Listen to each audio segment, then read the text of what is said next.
వేలాది మంది సాయి భక్తులు ఎదురు చూస్తూ ఉన్న ఘడియలు మరలా రాబోతూ ఉన్నాయి. స్వామీజీతో షిరిడి యాత్ర సెప్టెంబర్ 5 గురువారం నాడు బయలుదేరతాం. సెప్టెంబర్ 6, 7, 8 షిరిడిలో వేలాది మంది సాయి భక్తులతో ఈసారి ప్రపంచవ్యాప్తంగా ఉన్న సాయి భక్తులందరినీ కూడా మేము ఇన్వైట్ చేస్తున్నాం ఈ గొప్ప కార్యక్రమానికి. కాబట్టి మీరు నాతో రావాలి, ఈ యాత్రలో పాలు పంచుకోవాలి అనుకుంటే త్వరితగతిన కింద కనిపిస్తున్న ఫోన్ నెంబర్స్కి ఫోన్ చేసి మీ టికెట్ సెటిల్ చేసుకునే ప్రయత్నం చేయండి. అంటే పూనకం వచ్చింది. ఇప్పుడు మనం చూస్తున్న పూనకాలు కాదండి అవి.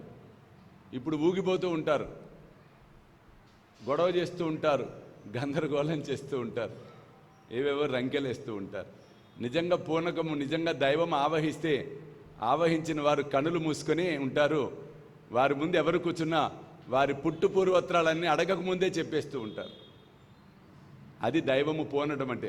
ఇవాళ ఊగిపోతే ధ్యానము కాదు, ఊగిపోతే దైవము కాదు. అలా కాదు.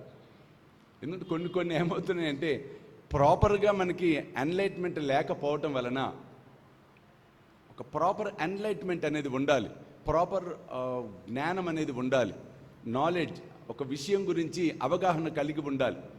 మధ్యాహ్నం ఐ థింక్ అతను కుర్రవాడు కరీంనగర్ నుంచి అపాయింట్మెంట్ తీసుకొని నా దగ్గరికి వచ్చాడు, ఏదో సమస్య ఉండి.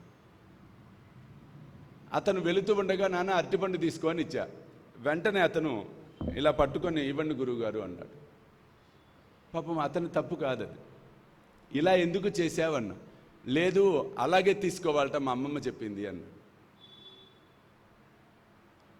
గురువు లేదా ఒక సాధు సంత్ ఏదన్నా పువ్వు కానీ పండు కానీ ఇస్తే ఇలా ఎందుకు తీసుకోవాలి, ఎవరు తీసుకోవాలి? ఎవరు తీసుకోవాలి? పురుషులు కాదు, స్త్రీలు తీసుకోవాలి. పురుషులు డైరెక్ట్ తీసుకోవచ్చు.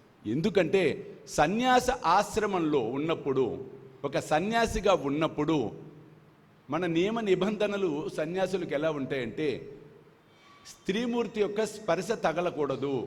అంటే ఇక్కడ బాగా గమనించాల్సింది, స్త్రీమూర్తి అక్కడ తక్కువదనో స్త్రీమూర్తి మంచిది కాదనో కాదు భావం. ఇక్కడ ఆకలితో ఉన్నవాడికి పట్టడన్నం పెడితే నాకు చెందుతుంది అని సాయి మనందరికీ సాయి సచ్చరిత్ర ద్వారా తెలియచెప్తామనేది జరిగింది.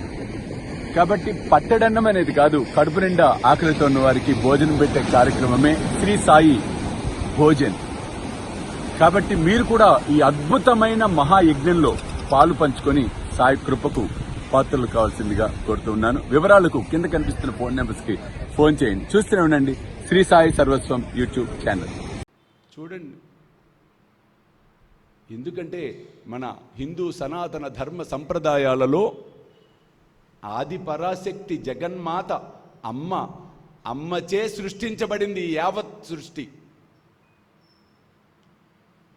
కాబట్టి సన్యాసాశ్రమంలో వారు ఉన్నారు. కాబట్టి అందుకని మహిళలు ముఖ్యంగా తీసుకునేటప్పుడు పమిట కొంగు పెట్టి తీసుకోవటం అనేది జరుగుతుంది.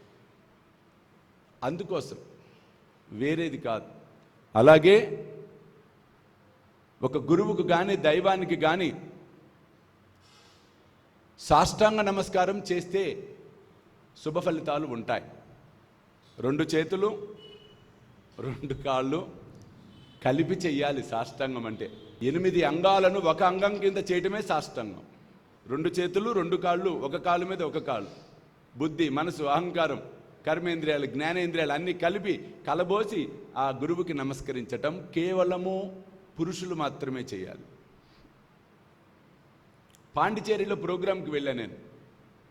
అక్కడ జ్ఞానయజ్ఞం 3వ రోజు విచిత్రం జరిగింది. ప్రవచనం అయిన తర్వాత ఒక వృద్ధురాలు వచ్చింది, 80 ఏళ్ళు ఉంటాయి. ఆమె వచ్చి భలే నమస్కారం చేసింది బాబాకి. ఎట్లా చేసింది? పక్కకి తిరిగి పడుకొని చేసింది. అమ్మా, తమిళియన్స్ చాలా తెలివిగలవారు రా అనుకున్నాను. ఎందుకంటే అసలు రహస్యము, స్త్రీమూర్తులు సాష్టాంగ నమస్కారము ఎందుకు చెయ్యకూడదు అంటే, ఆ తల్లుల యొక్క స్తన్యము పవిత్రమైన స్థలము. అటువంటి పవిత్రమైన స్తన్యము నేలను తాకరాదు.